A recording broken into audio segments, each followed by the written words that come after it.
Dans quelques semaines, ces élèves de 3e partiront en voyage à Pékin et ils sauront se faire comprendre. Dans cette classe, ils apprennent le mandarin depuis la 6e à raison de 3 heures par semaine.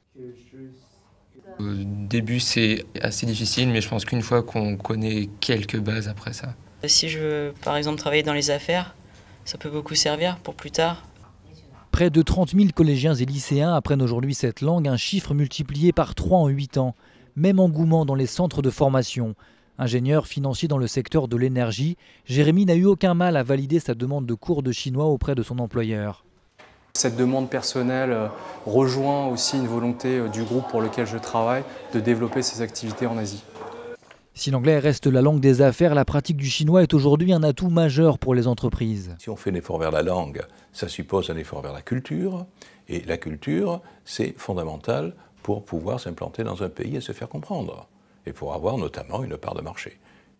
L'apprentissage du chinois est particulièrement prisé dans les secteurs du luxe ou de l'hôtellerie et pour cause, la France est aujourd'hui la destination touristique phare de la classe moyenne chinoise.